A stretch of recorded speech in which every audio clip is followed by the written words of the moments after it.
I'm kind of glad you didn't pick up. I kind of just called to hear your voice. तो hey what's up guys, hope you are doing good as well doing good. तो दोस्तों आज आए थे हम अपने client के यहाँ और आज हो रहा था यहाँ पर 2 प्रोडक्ट के शूट। ठीक है, अभी यहाँ पर हो चुका है, अब हम निकल रहे हैं डायरेक्ट घर को।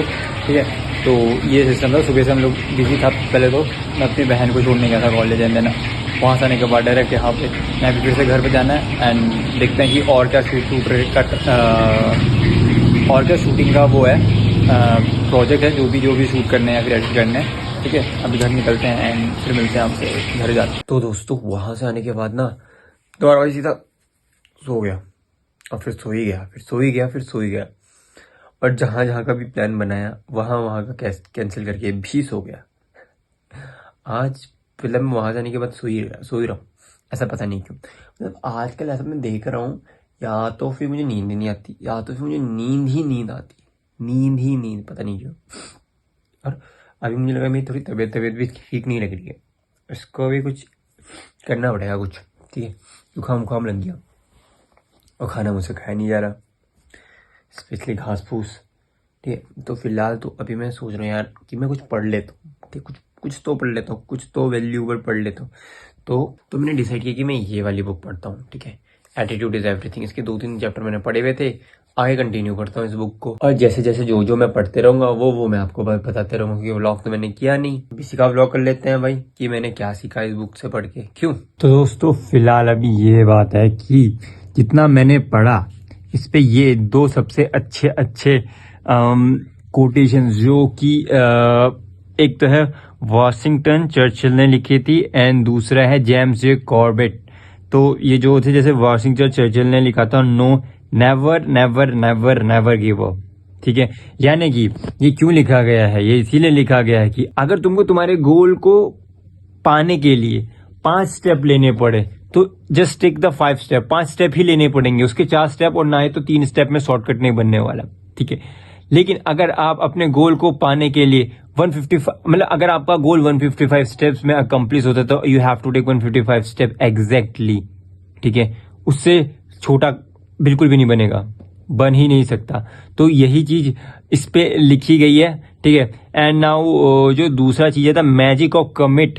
जो मैजिक ऑफ कमिट है वहां पे ये ऑथर बोलते हैं कि अगर एक बार आप किसी भी चीज को कमिट कर लेते हो और आप अपने दिमाग से सोच लेते हो कि भाई मुझे ये चीज को करना है, तो एनी हाउ आप उसके लिए एक्शंस भी लेने स्टार्ट कर लेते हो। ठीक है, और आप अपने आसपास वैसे लोग से घिरने स्टार्ट हो जाते हो। मतलब ये मैजिक है कि लेट्स सपोज अगर आपको एक क्रिकेटर बनना है, लेट्स सपोज ये एग्जांपल है, अगर आपको क्रिकेटर बनना है एंड आपको क्रिकेटर तो बनना है लेकिन आप कोई एक्शन नहीं ले रहे। ठीक है, तो आप ऑब्वियसली ना तो आप अपने आसपास वैसे लोगों के साथ रह पाओगे जिन्हें क्रिकेटर बनना है। ठीक है, और ना ही आपके लिए कोई मैजिकल डोर ओपन होगा। मैजिकल डोर तो नहीं, मतलब अगर आप एक्शंस दोगे तो ऑब्वियसली आप उसी टाइप के लोगों के साथ अट्रैक्ट होते हो ना।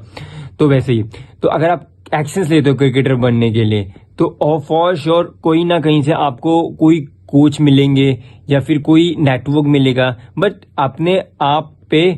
अपने आप पे भरोसा रखना है और फाइट करना है लास्ट मोमेंट तक। लाइक जब तुमको लगे कि यार ये सबसे ज्यादा वर्स्ट है, इससे ज्यादा नहीं हो सकता, तो there is 1 more final round. ये दिमाग में याद रखना कि एक और राउंड हो सकता है कि यार अभी एक और दे देता हूँ, एक और अटेम्प्ट दे देता हूँ। ठीक है, एक और अटेम्प्ट ही दे देता हूँ। ठीक है ना, तो ये है the magic of commit. Magic of commit basically यही था कि ये बेसिकली जो मैंने आपको अभी बताया ये था दो टॉपिक का कॉम्बिनेशन। वो था the magic of commit and the door will open. Door will definitely open. अगर तुम एक्शंस दोगे तो डेफिनेटली तुम्हारे पाथ में कोई ना कोई ऐसा मिलेगा जो तुम्हारे गोल्स के रिगार्डिंग तुम्हें गाइडेंस देगा। ठीक है, मैजिक ऑफ कमिट में तुमको ये बताया गया है, मतलब ऑथर ने ये बताया है कि अगर तुम कुछ भी कमिट करते हो ना और उसके लिए एक्शंस लेते हो देन डेफिनेटली तुम उधर तक पहुंचोगे। डेफिनेटली फॉर श्योर है, आज नहीं तो कल डेफिनेटली होगा। लेकिन अभी जो मैं पढ़ने जा रहा हूं दोस्त वो है commit page of for inspiring novelist.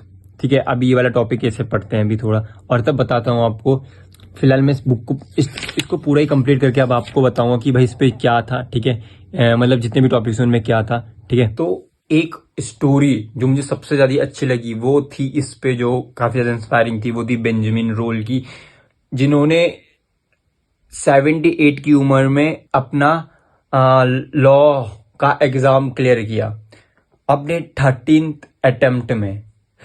मतलब 12वां नहीं, 13 टाइम वो फेल हुए, 14 अटेम्प्ट में उन्होंने कंप्लीट किया, यानी 13 बार वो लगातार कॉन्सिक्यूटिवली फेल होते गए, और एक साल में ऐसे सिर्फ 2 बार ही वो लोग अपने एग्जाम्स दे सकते थे, ठीक है। सोच रहे हो, मतलब 14 अटेम्प्ट में, and at the age of 87, है ना, एट द एज ऑफ 74 में उन्होंने अपना एग्जाम कंप्लीट किया। मतलब भाई साहब क्या ये होता है, मतलब वट एवर इट टेक्स, जो भी मतलब जितना भी लग जाए, कितना भी मतलब ढीठ बन जाओ अपने गोल के लिए। एक मैंने सिद्धी करके कोई एक्टर है, क्या उसका नाम, नवाजुद्दीन सिद्दी, है ना, तो उन्होंने भी अपने करियर को 15 साल लिया था, 15 साल।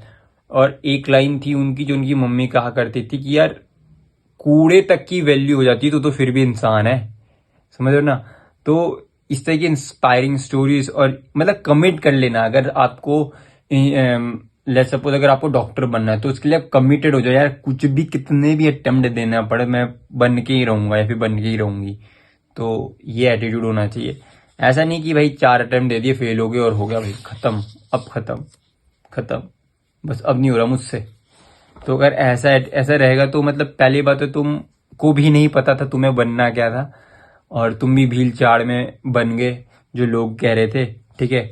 तो ये ऐसा है ना कि अगर तुम ही खुद वो नहीं बन पाओगे जो तुम्हारा ड्रीम था, तो तुम अपने आने वाली लेगेसी को कैसे कह सकते हो कि परस्यू योर ड्रीम, है ना, कैसे कह सकते हो, सही है ना।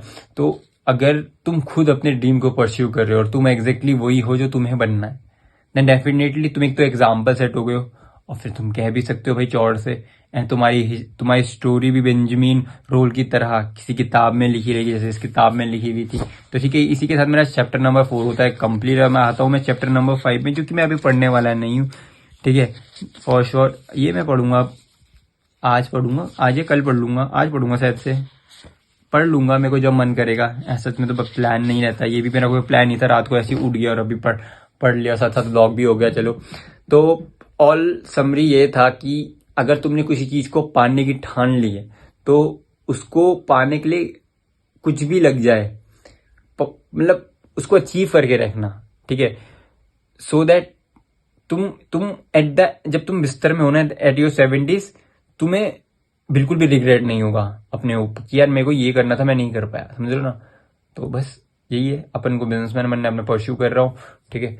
तो अगर आपका भी कोई ड्रीम है तो आप भी परस्यू करते रहो। तो दोस्तों इसी के साथ करता हूँ मैं इस ब्लॉग को यहीं पे समाप्त, और मिलता हूँ अब आपको मैं अगले व्लॉग में। So till the next vlog.